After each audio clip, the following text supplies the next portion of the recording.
Good afternoon, good evening, everybody, depending on where you're joining. We're really excited to have you all join. We see we've got a big number of people joining us, about 58.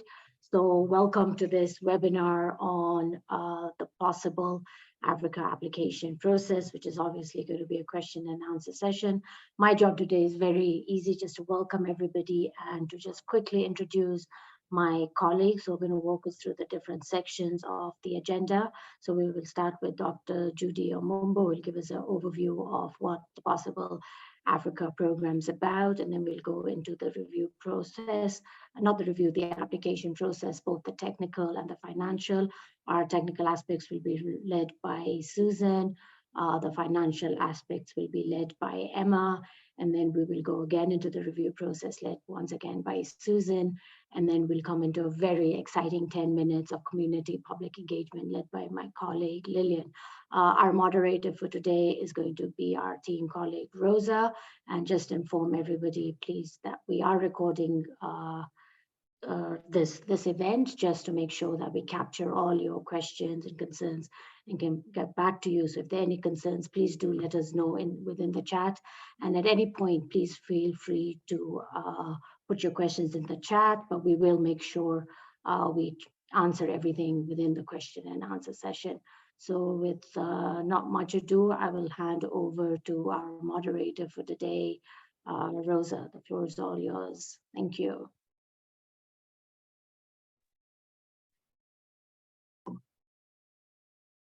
Hello everyone, my name is Rosalind Wamoyo and I'm a grants officer at the Science for Africa Foundation.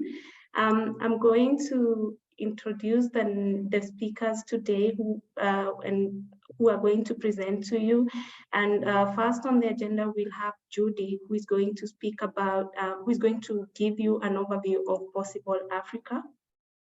Judy, the floor is yours.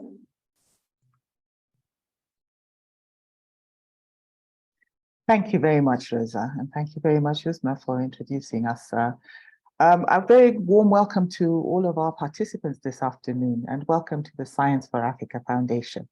My name is Dr. Judy Omumbo, and I, like yourself, am a scientist and researcher. So it's really nice to sit in a meeting with the colleagues, as it were. We're really looking forward to hearing from you today, and definitely in the future when you send in your proposals.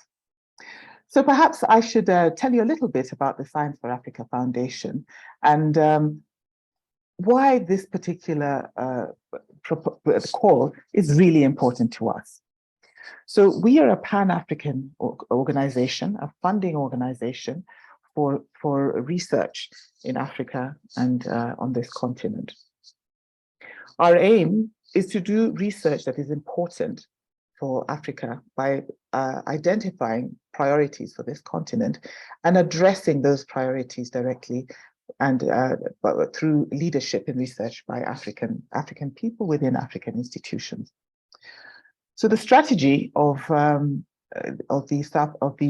Science for Africa Foundation really looks at development, and we want to revolutionize how science impacts the development of the people of the continent. Now, traditionally, development is often looked at as measures of GDP. We struggle with the way of looking at development that way because GDP is very fossil fuel driven and really extractive. And if we were to be honest, it hasn't benefited Africa at all. So our interest is to focus on people. We believe that this country will develop based on innovation and technology. So our strategy is very much based on people. Now, as scientists, we always think of other things when we talk about science. But really, if we're focusing on people, then it's important to have social science involved. So this is a very, very key program for us. I think for the first time to bring social sciences into the front and foremost in research in science that has very often been thought of as mathematics and physics and medicine and those fields. Our strategy is focusing on people, and we want to rely on you as you apply to show us the best way to improve lives through social sciences and humanity. So we want to encourage you to completely think out of the box. We are thinking on how researchers on this continent can be keeping an eye on things that other countries or other nations outside Africa do not ever worry about. You know, what is it that sets Africa apart in the whole ecosystem of development that nobody else is looking after? As an organization, we've identified three challenges that are three challenge areas that really impact the lives of our people on this continent. First and foremost, it's our health. A healthy population, an unhealthy population cannot develop. You know, as a continent, we spend a lot of money on healthcare that we can ill afford. For many things, they are preventive strategies that lie in behavioral issues. They lie in lifestyle and so on. I mean, this is really, really the realm for social science. Another defining challenge for our continent is climate change. Africa is set, because of our particular vulnerabilities, to be impacted most negatively across the world by the impacts of climate change. We're concerned very much of the increasing unpredictable weather, more severe events and impacts on human populations that range from anything from droughts to displacement, war, and civil crises. Again, another huge area for social science and humanities. Thirdly, we are interested in how people feed themselves and agriculture. So as a continent, agriculture is really important, both as a system that feeds the people who live in Africa and also an income generator. We're very concerned about industries and research that are continue to be extractive. And we look at issues like the fact that agriculture is rapidly also becoming an extractive industry when we grow food to export at the expense of our ability to provide food for ourselves. So within all of these areas and wherever you can think creatively, we're very keen to provide evidence for policy. Evidence for policy to look at these matters of issues that affect the people of this continent and how best to address them. We're a small team here at the SFA Foundation. We're a team of 40 people. I would call ourselves lean but mean in really wanting to identify what is most important. But we don't see ourselves as the only people who can bring information and knowledge. This is not the only knowledge system that exists. So we're reaching out to you to think creatively around that. So having said those few words, the session today is about possible Africa. Even the word possible indicates that all things are possible when we sit down and think creatively and with an eye on people and benefits of people in the lives that you have experienced. Anything is possible if we think well and creatively in those areas. So we're looking forward to you doing that. I'd like to draw your attention to a session within this webinar that we'll be talking about community public engagement. And there's a lot to learn from the learnings that we have had around how to engage public in research, not just as recipients, because that is what has happened traditionally, but really as part of the knowledge,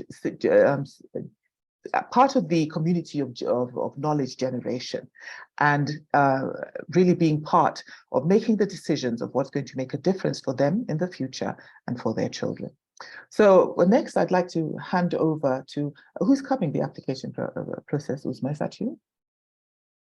Thank you, Judy. I'll pass back to Rosalind to continue that. And thank you very much. Thank you, Judy. I will hand over to Susan Gishoga to speak about the technical section of the Possible Africa application form. And just a reminder to the participants, you can type in your questions if you have any questions for any presenter. Please type in your questions. We're going to address these questions at the end of the presentation. Thank you. Thank you so much, my colleagues who've spoken before me. All protocols observed. I greet you all in your different time zones. My name is Susan Gishoga. I'm a senior grants officer at the Science for Africa Foundation. I'm really glad to be here today, taking you through some sessions. And my background is actually in social sciences and humanities, so I feel right at home. For this particular session, I'll be walking you through the technical application. I'm imagining that many of you have gone through the online application on Agaseke Grants Management System, which is on our website, and which is also where the link is on the website, and the call is also hosted on the website. So I may not talk about everything that is on the website, but I'll highlight all the things that you need to know as you process your application. And we'll do the Q&A if everything is not covered, and you can always write to us after the webinar. Next, please. So the only accepted format for the applications is online. We do not have any parallel format for application submission. So it's important that you all have a portal. If you've not yet created one, you can always go to the link on the website that is hosting the call. The link for the grants management system is there. Register as a new user. It will take you through a series of processes that you need to confirm, and voila, you'll have created your portal.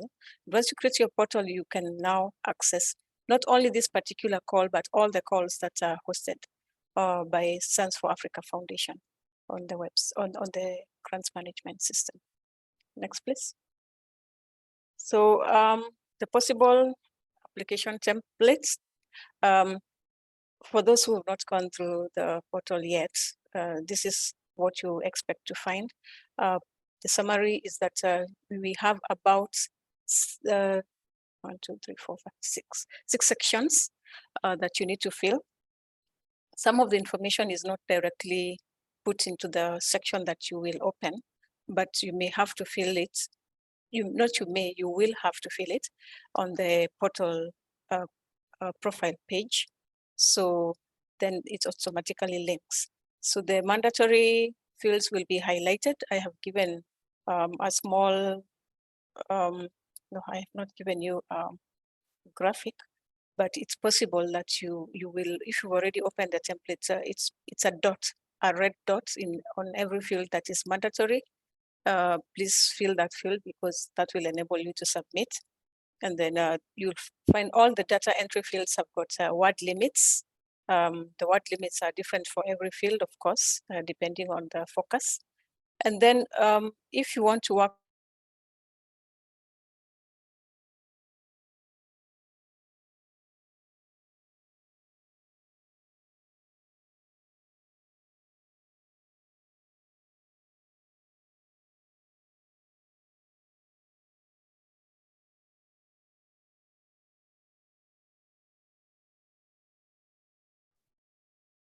Hello, Susan.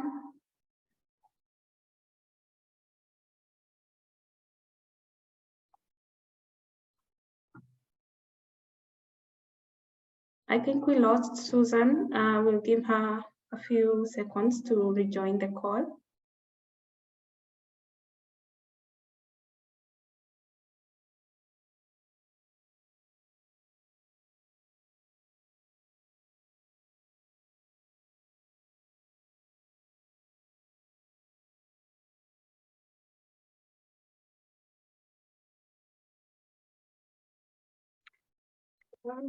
Rosa, so while Susan's trying to rejoin, I see there's a question in the chat asking from somebody by the name of Faith, asking on the call, it stated that applicants should have 5 years postdoctoral experience. Will applicants with less than 5 years be considered? The answer is unfortunately no. We did need to set a limit. So it's a minimum of 5 years from the date of the call to a maximum of 10. Wycliffe, just confirming if I can continue. Yes, you can, Susan. Okay. Thank you. Sorry, I lost network for a short while.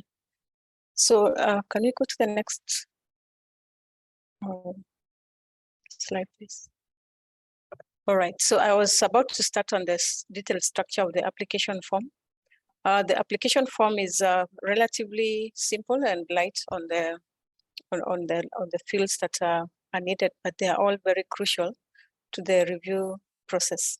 So Wycliffe, please. Yes. So in the application summary, you will find a number of fields. Most of them are indicative of what is needed. And also, this is a tip that cuts across the entire template, that all the fields have got guidance notes about what you need to fill. So anytime you have doubts about, or you're not very sure, and you go and read the guidance notes, because they give you the specifics and sometimes the examples of what would be contained in a particular field.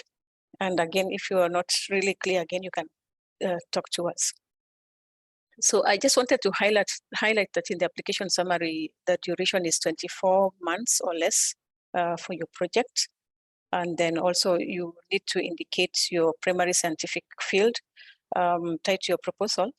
I'm highlighting this because I'm sure that most of you will propose multidisciplinary, transdisciplinary, pandisciplinary research projects. But we only, in this particular field, we are not asking you to choose between the disciplines. We are asking you to choose the primary focus of your research, where it would be most naturally be domiciled, as much as it is multidisciplinary.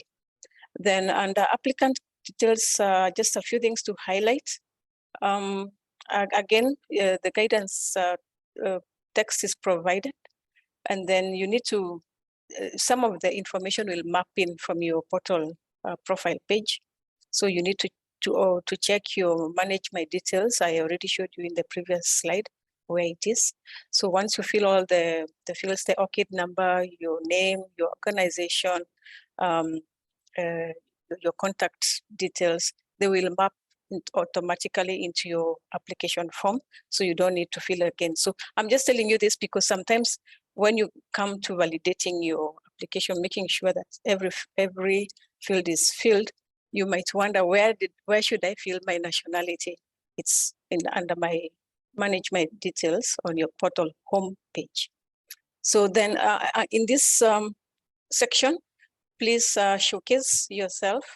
Don't be shy, showcase your academic and research track record within the guidance that has been provided there. So you'll notice that in some sections, we are asking you to provide details up to 5 years, and in other sections up to 10 years. Choose your relevant, the relevant information that will enable us to review your application in that sense. And then for fellowship, under fellowship proposal, which is a major component of your application. In fact, it's the crux of the matter. Align your priorities, your research to the priorities.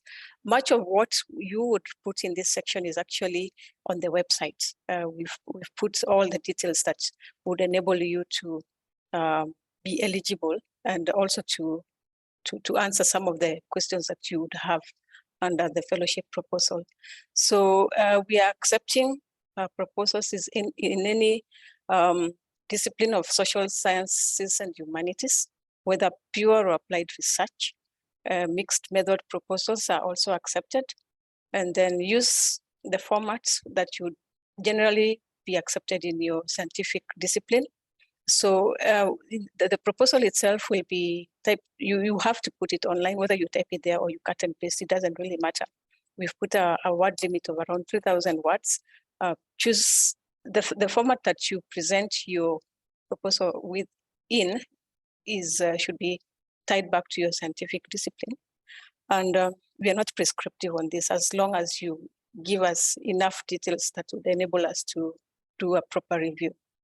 And then also ensure that your work plan is signed off by your proposed supervisor. There's a section there that you'd have to upload your work plan. Again, the work plan is in the format of a Gantt chart. So we've not been prescriptive in what you put in the columns, but the guidance text has indicated some of the things that you need to put, like the timelines and the period that you'll be working with. It doesn't have to be an exact calendar date. You can put the quarters and the year, so that it's easier for you to manage that.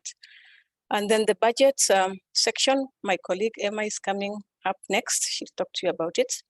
And then the accompanying documents.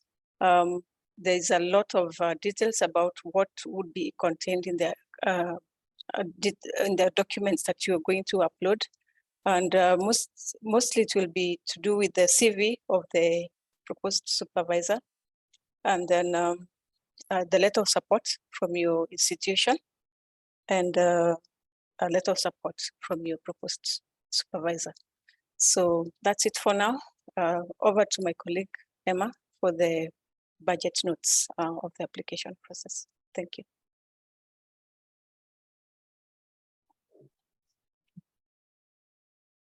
Thank you, Susan. Hi, everyone. My name is Emma Ndirango from the Finance Department at the Science for Africa Foundation.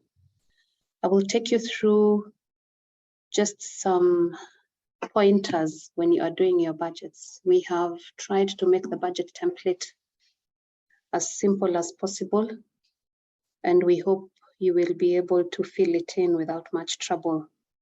Of course, money is what money does. So we expect that, you put all the elements of your budget to good use and really consider them. So we put in 6 budget categories, which is what we have listed: the personnel, the travel, the capital costs, research costs, materials and consumables, and the institutional costs. So the guidelines define each of these items, but the greatest the greatest point I would have is that all these costs, other than the institutional costs, should directly support the activity funded by the grant. So please consider this as you and the finance people who are helping you do the application fill it in. Next. So when we are checking for the budget, we will check for accuracy, that all the numbers are adding up correctly, that what you have put in as your unit costs and the cost per unit totals to the correct costs at the end, and also the total budget. Please remember the overall budget limit of 65,000 USD. We will also check for the reasonability of costs. We have amongst ourselves a wide knowledge and wide experience over what would be reasonable across the continent. So please put it in, then that will form a part of the challenge, so that we check the reasonability of the costs you are putting in. For example, the costs of a laptop, etc. So all those will be checked. Also, please ensure that your budget matches the proposal. So we read through the proposal and check the budget and see that they both match, and that what you have spoken of in your proposal is what the budget costs. Also, we will check for compliance to the budget guidelines. Please read through those guidelines and see and make sure that you comply to them. They are pretty simple and pretty straightforward, but I'm happy to answer any questions regarding those. Also, we'll check for viability of budget. You will see that in the budget guidelines, we have limited, for example, the institutional overheads to 15%. We have usually an average personnel cost spend of 30% for different grants. This, of course, is not compulsory, but I would ask that you please justify all your personnel requirements in the costs. And that is it on finance. It is quite simple, and I hope you will not have any trouble filling it out. I will be happy to interact with you in the chat and the question and answer. And that's it. Thank you. Back to you, Rosalind. Thank you, Emma, for the informative session. Just a reminder, for if you have any questions, you can type them in the Q&A chat, and the panelists are responding to the questions. And I think we have a question from Tugume. Tugume, would you like to ask your question before we move on to the next presentation?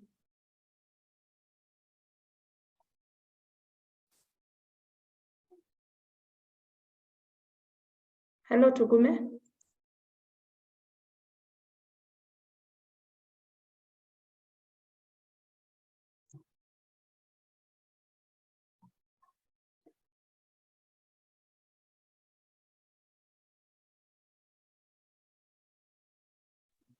Not to Hello? worry. We're going to have a Q&A.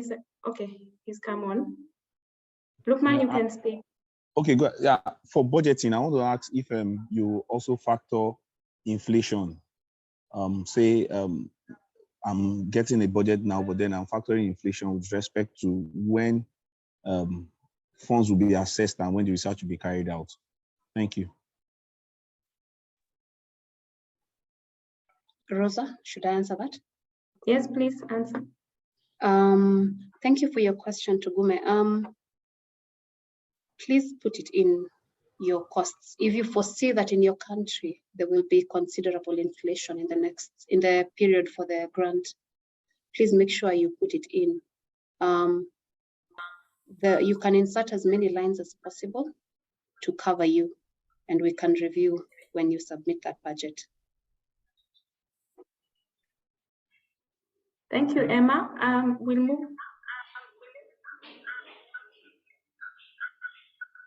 We'll move to the next presentation. We'll have Susan again to take us through the possible Africa review process.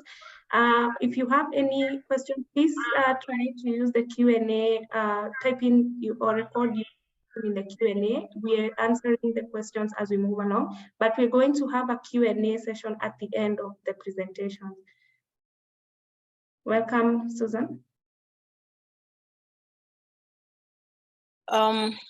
We'll now go into the review session process, assuming that you've already submitted your application online through the Agaseke Grants Management System. So on overall, maybe to make general comments about SANS for Africa and the review process, we usually have our primary consideration as merit. So should your application have merit in terms of being responsive and also having the creative and out-of-the-box proposal, then we would consider that before we consider anything else. So I think that should be our primary motivation to enable you to feel confident that our process is fair and accountable. So for the possible process, we will follow the general process of triage. So triage is just the stage where we'll check your responsiveness to the application guidelines. So everything that we have indicated on the website as an eligibility criteria, we've provided eligibility criteria for the applicant, for your host institution, for your supervisor, and for your research topic. Make sure that you read all those so that you are able to pass through triage, because that's part of the responsiveness of your package. So the applications that will be responsive will move to the review stage naturally. And in the review stage, we will be engaging with an international pool of expert reviewers. This will be selected based on their expertise in the subject area of your application. And each application will be looked at by a minimum of 2 reviewers. So that gives a good level of independence and also reduces any of the bias. So one thing about the review stage is that only reviewers who have no conflict of interest will be able to look at any particular application. So we have a lot of processes that govern our review process, and just to give you assurance that we maintain a lot of good and global standards in terms of peer review. Then from the peer review, a long list is generated. A long list will be a list of applications that have moved to the top by virtue of merit, but we are not yet very sure who the shortlist is, because we want to puts them through another stage of test of any form, either an interview or any other process. And that's the long list now that will move to the first stage of selection. So the long list will be evaluated, and out of the long list, we'll now select the most viable group of application or applicants to move forward, and that's the short list. Now, the short list will be subjected again to not to the components of the or not on will be evaluated not on the components of the application, but this time it's on the confines of their institutions to make sure that their grants receiving institutions are able to manage the grants, and that's what we're calling due diligence. Just the assessment at institutional level to make assurances that the grants and the proposal will have a smooth management process. So the shortlist that passes due diligence eventually becomes our grantees. So the budgets will be reviewed as well as we are reviewing the technical proposal, but the technical proposal will the short list and the long lists will have their budget reviewed more in detail, because those are the ones that have the potential now to become grantees.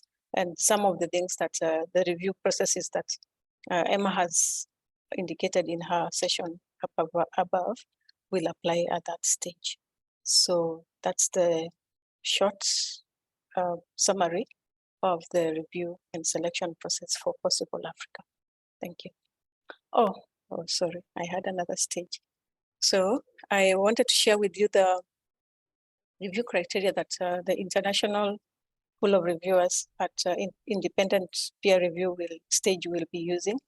So most of it is actually based on your application form. If you look at the sections, they match the assessment criteria. So we'll be looking at the individual, your past achievements and your future potential. Then we'll be looking at your research, proposed research project. We'll be looking at the alignment and of your priority, and then to existing priorities, we'll be looking at the quality and originality of your project. We'll be looking at the feasibility of your work plan and the likely contribution to the research field. And then we'll be looking at your research topic priorities in general, because all this will be very varied depending on the discipline or the focus of your application. And we'll be checking to see if they address global challenges and what contribution could be obtained. I'm not sure if someone has their mic unmuted, but I'll forge on.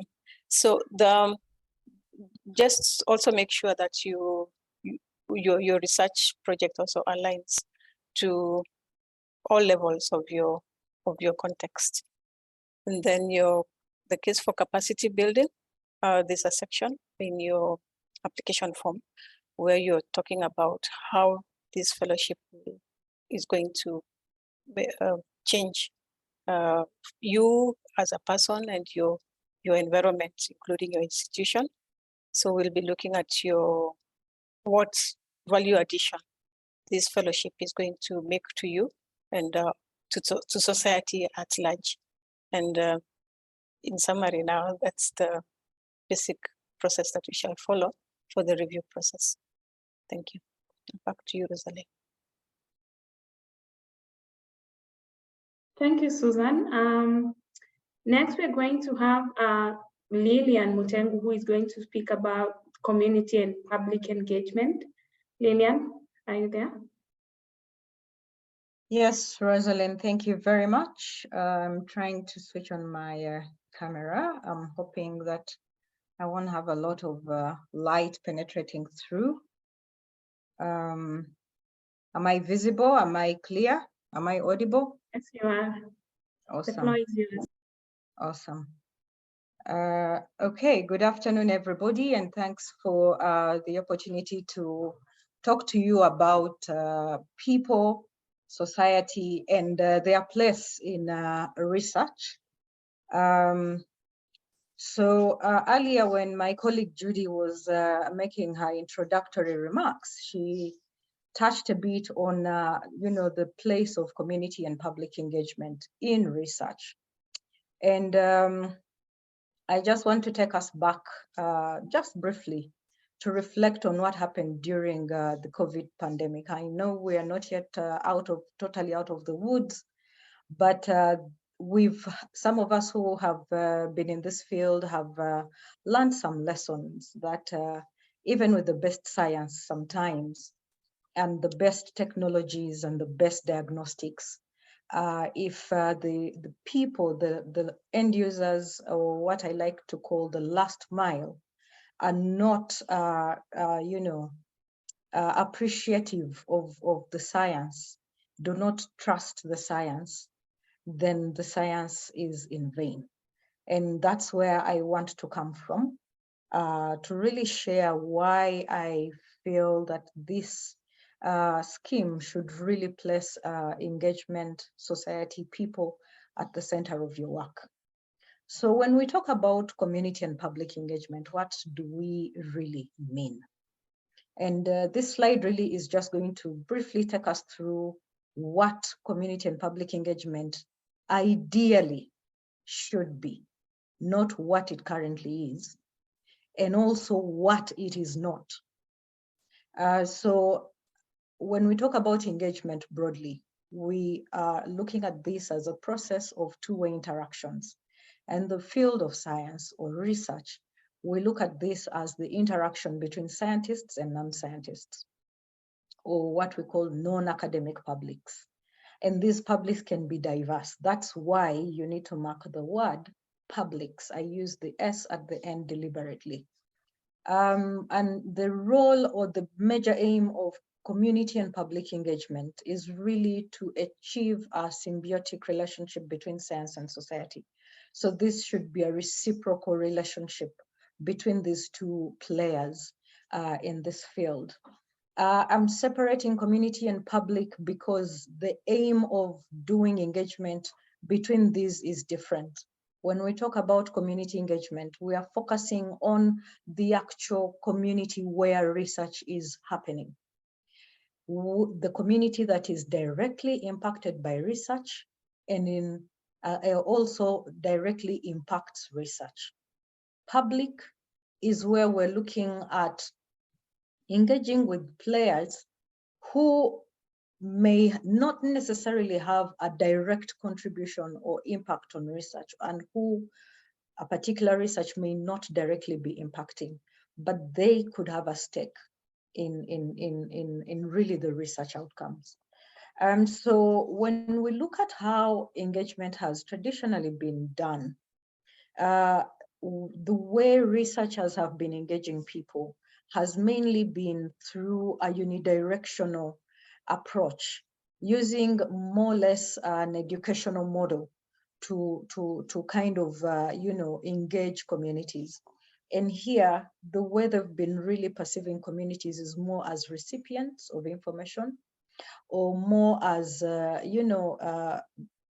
sources where they collect data. But we want to change that thinking, or we are working to shift that paradigm. We would like to have communities become more than just recipients of information, or more than just sources of data. The other issue is that a lot of what has been happening in research that researchers have been referring to as engagement has mainly been more of telling rather than listening. In engagement, we do more of the listening.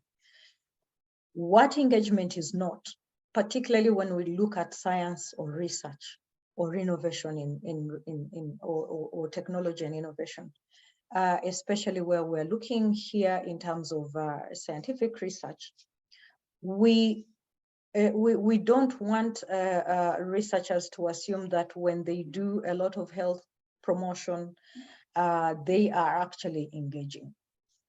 Engagement or community and public engagement is not health communication. It is not health promotion. It is not social marketing. It is not health campaigns. This is a totally different docket. So that is one of the key things that I would like to emphasize, because in most cases, when you look at the proposals that come in, many of them are looking at health promotion, where you're telling people what to do, or where you're telling people what is right for them, but that is a different docket. That is health promotion, or you can call that health communication. Community and public engagement is different. Next slide, please. So the emphasis in community and public engagement is really to build trust in science, to enable people have confidence in the outcomes of research. And the other is really to enable people become passionate about science. A lot of scientists and researchers are so passionate about their work. So we want to be able to create the same passion among publics, to become passionate about science or about our work. We also, want to do community and public engagement in order to have science recognize the importance of multiple realms of knowledge. And here we are looking at the fact that whereas we in the research arena, we bring what we call research competency, from the community or from society, we are bringing the cultural, social, ethical, whatever you want to refer to it, competencies, so that these two realms of knowledge are able to, enrich each other. And that is why we're saying that we'll get out to seek perspectives from the publics and use those perspectives to enrich our work. In community and public engagement in Africa, a lot of emphasis has been put on engagement with media, or working with media, and working with policymakers. But when we look at the lay person, those of you who are in Kenya, these are referred to as the Wanjikus, or the Mwananchi at the grassroots, really the last person in the community. These ordinary lay people have continuously and historically been left out in conversations that are ultimately going to generate results and outcomes that will impact them. So we are working to ensure, or to at least kind of build more effort towards engaging this category of publics in research and science, in science and research. Next slide, please. So what makes a good idea in terms of community and public engagement? Next slide. One, the key factor here is, why are you doing this engagement? So you need to have a clear purpose. What do you want to achieve at the end of the day? That will be the key determining factor. When someone reviews your proposal, that is one of the key things they're going to look at. What is the aim, or what do you want to achieve by doing engagement? You need to have a clear target audience. I know in most cases when we say community engagement, researchers want to do everything, or every category of community member in a given community. But it's important to really take a step back and think through clearly, to know who exactly you want to target. The project needs, or the idea needs to be creative, innovative. There's so much that happens in terms of workshops, conferences, or meetings, but we need to see a bit of more creativity. Budget, my colleague Emma touched a bit on that. It will be critical for you to put a budget line to whatever activities you're proposing. We recommend that your ideas and activities actually span your research life cycle. And then the other issue is, because we know some of you may not really have the expertise in this area, we need to look at what plans do you have in terms of collaboration. Who are you going to bring on board to support your work, or to support you in delivering your engagement initiatives? Do they have the skills? Of course, feasibility of your project in terms of your engagement idea is critical. You need to provide an idea that you know you're going to be able to deliver and deliver within the timelines. You need to be very flexible in terms of how you deliver your engagement initiatives. Working with communities is a very dynamic process. You might organize a meeting now and then nobody turns up. Or you might engage a particular group of individuals who have committed to supporting you and they fail. So how are you going to be able to work flexibly around some of these issues that come last minute? And then, of course, you need to have shared understanding and support from your leadership. This includes your mentors, your supervisors, or whoever is really going to give you support as you undertake your fellowship. And of course, finally, the desire to genuinely bridge the gap between science and society. That is critical. So you're not providing this just because it's going to be a tick off on the box in terms of your application, but that you have a genuine desire to actually bridge that gap. So thank you very much, and open to questions. Back to you, Rosalind. Thank you, Lillian. You're going to interact more with Lillian further into the review process when you get to refine your engagement plans. And now we get into the Q&A session. If you have any question, please type it in the chat box. You can also, and one of the panelists are going to respond to the questions. You can also raise your hand up and we'll give you an opportunity to speak. Yeah. And also, if you have any feedback you'd like to give on the application process, the floor is open. So I'll start by allowing Bola Joko to ask his question. Bola Joko, you can speak.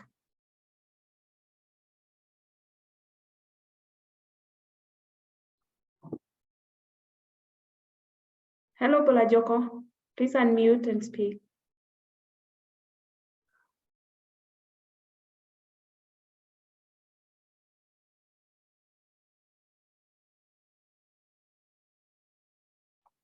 As we wait for Bola Joko to unmute, I'm going to allow Judith to ask her question.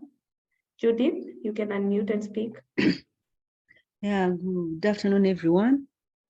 Thank you very much for the well done insights about the applications to us participants. I had already raised my questions in the chat room, but I wanted clarity. Jude had attempted to reply.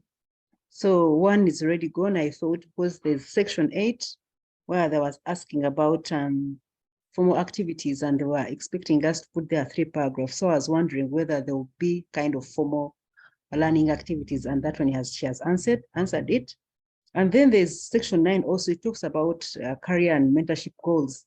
So at the last phase of that question, they talk about, they should mention the names of the mentors. So I was wondering, well, first of all, that's my supervisor that had, because I've started working on my application, is at the same time serves as a mentor. And then I have another one who is a mentor who can also look into some, like maybe gender issues in my work. So is it okay if I mention those 2? That was she tried to answer the question, but I failed to get it right. And then I think the other one was about budgeting, if you want to. I think that was when they were discussing, I think that's capacity building. I think that's okay, like attaching a master's student and the research costs. So I think that is it.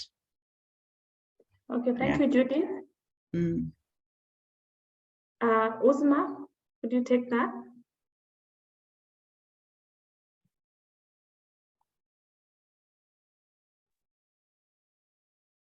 So if I heard the question straight, there was a question around budgeting, and then the other question was around the difference between your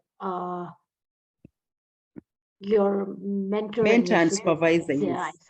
Yes. So we give you the option to identify mentors who you'd like to be mentored with, but and we do have within the program built-in mentorship. So beyond just supervision, mentorship for scientific leadership. So for example, you can identify a mentor for helping you I don't know, write a certain paper. So I think that's the difference, but it's up to the applicant. We do give the applicant that option to suggest who they would like their mentor to be, but we also will have a way of linking the two. And that's the difference between supervisor and mentor. So mentor is more for leadership building. I hope that answers your question, Judith.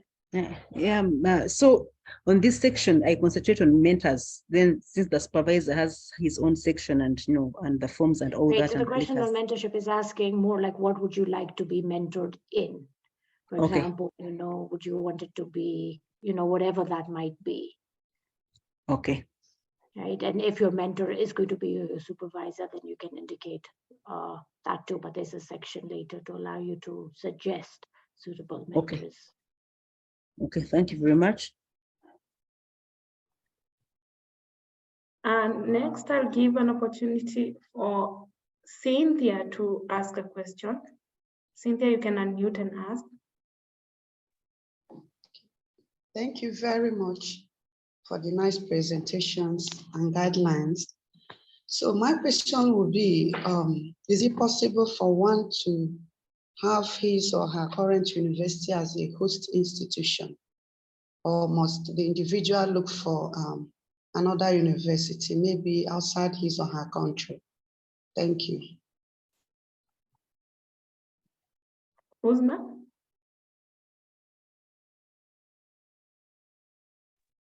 Could you repeat that? I think the question was, can you have a mentor, supervisor outside of your host institution or host country? No, my question is, can your university be your host university? Can your current university serve as your host? Yes. That's the question. Yes, absolutely, yes. Okay, thank you. All right, next we'll have Armstrong. Armstrong, please unmute and ask your question.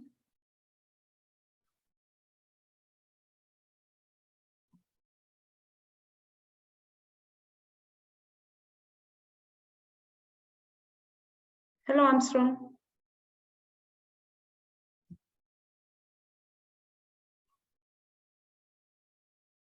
Okay, I'll give the opportunity for Hasitayu to ask his question.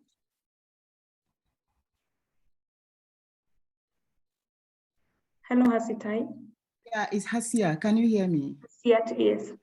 Okay, thank you. Just thinking, I came in with an idea of a topic around environmental degradation, and I see the 3 capped areas, and I'm wondering if it is fixed or perhaps my idea on what I wanted to do still works, or I may have to realign what I planned originally to do to just the 3 focused areas. Thank you.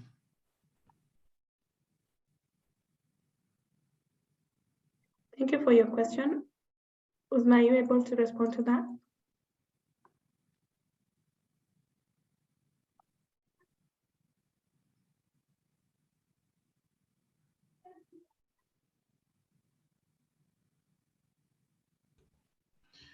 Sorry, Rosalind, do you think I can still ask my question just after this? So sorry for not showing up for my question time. Yes, that's just hold on. We need to respond to Cynthia, then we'll come to you. For sure. Uzma, can you hear me?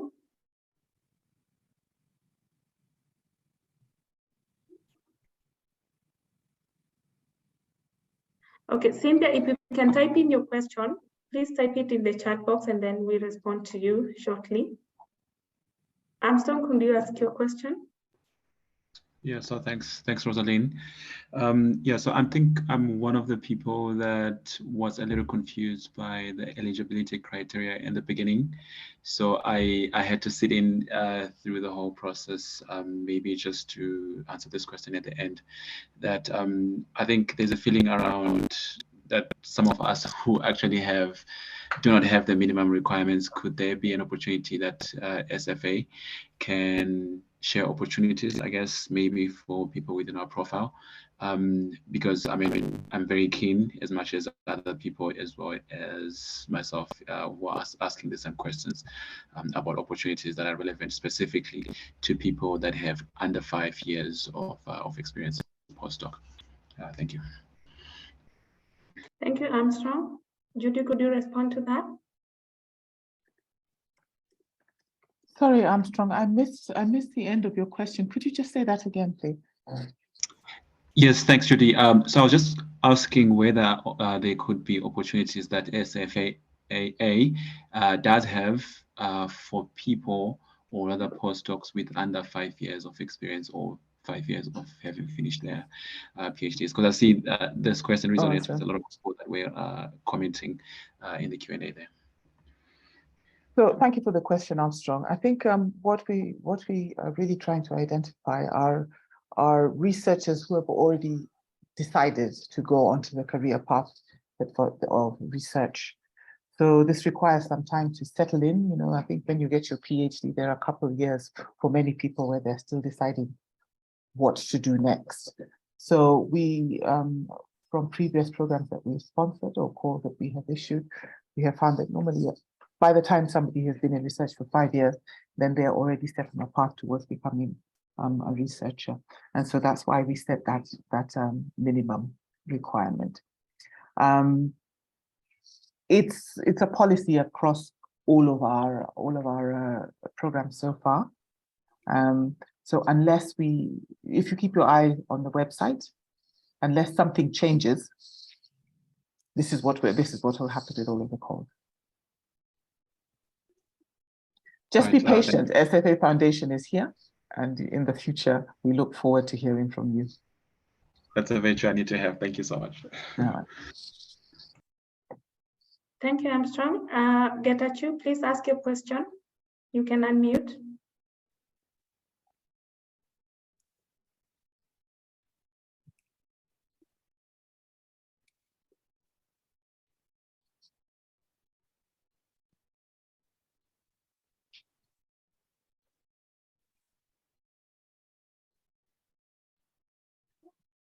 Hello, Getachew.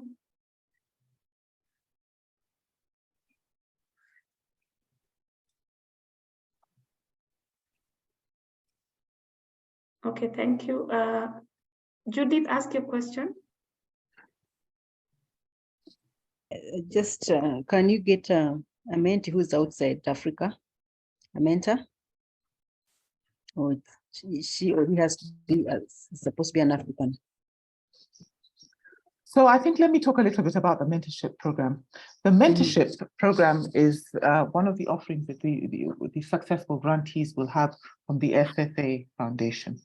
So we run a mentorship program.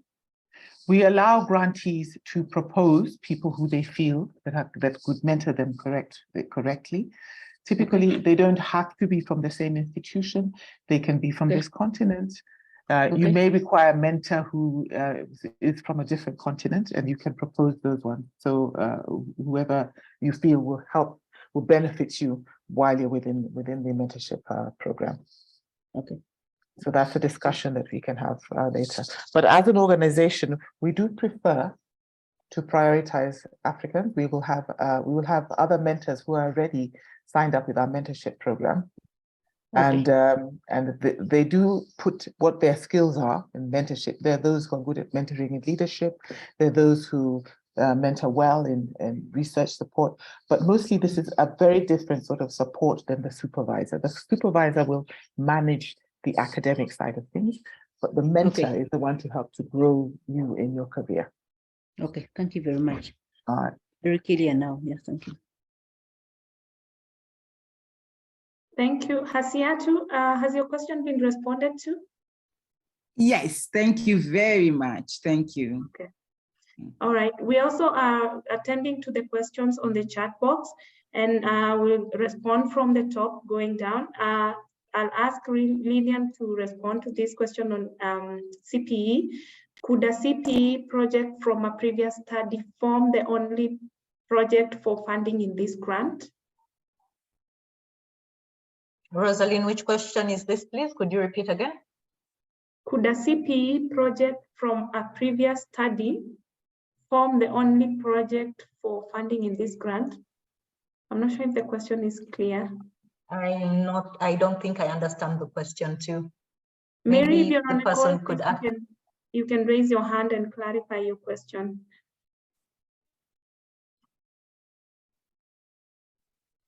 Next, the focus of the current call seems to be limited to the areas of health, climate change, and agriculture. Is this strictly what the application should focus on, or can I also work on something a little bit moved from this, provided it is within the humanities and social sciences? Judith, could you respond to that? Happy to respond to that, Rosa. So several people have asked this. The Okay. health and climate change and agriculture are actually implementation areas for our strategy as SFA Foundation. So of course, we'd be very interested to see who could apply social sciences in these regions and these areas. But however, this call is specifically for social sciences and how and humanities, and how SS&H research can improve the lives of people. So yes, it can be outside those areas, but focusing on improving lives. Thank you.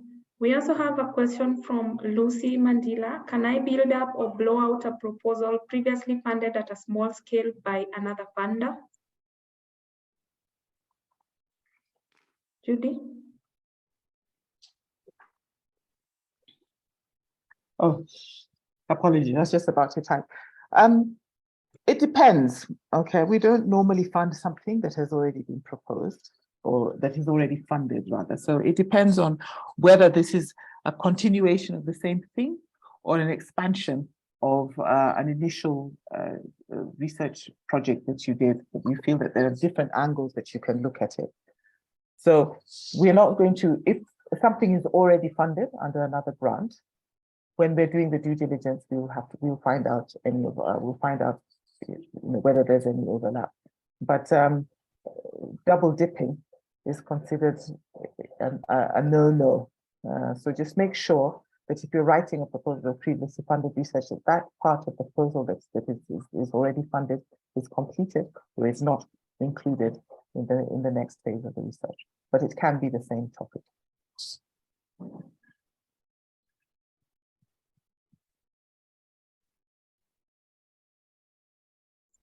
Thank you. We have another question on CPE. If you have done a previous study, can you apply for a grant here to do a CPE from the previous study? That's a question from Mary. I think it's a clarification of the previous question.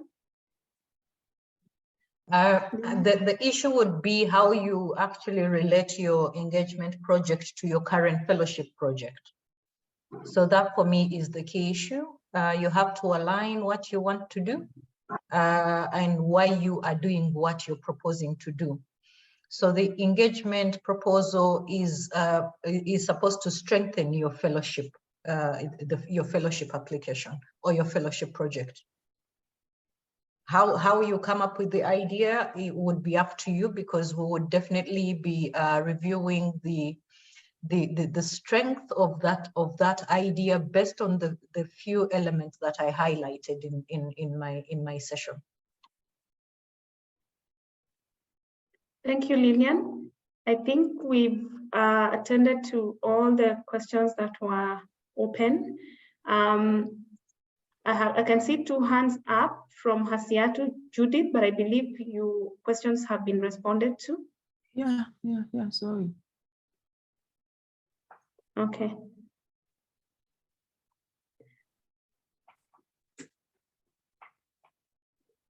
All right, thank you very much for the engaging Q&A session. I think I'll hand over to Uzma to wrap up and close the webinar. Uzma? Thank you, Rosa, and thank you, the SFA team and everybody else for joining us. This is really exciting to see such a big interest. At one point, we had more than 69 applicants and we've answered more than 70+ questions. So it just goes to show the interest. We look forward to receiving your applications. If there are any further questions, please reach out to us. There was an address provided for responding to such questions beyond this webinar, and we wish you all good luck and look forward to engaging with you in the future. Thank you.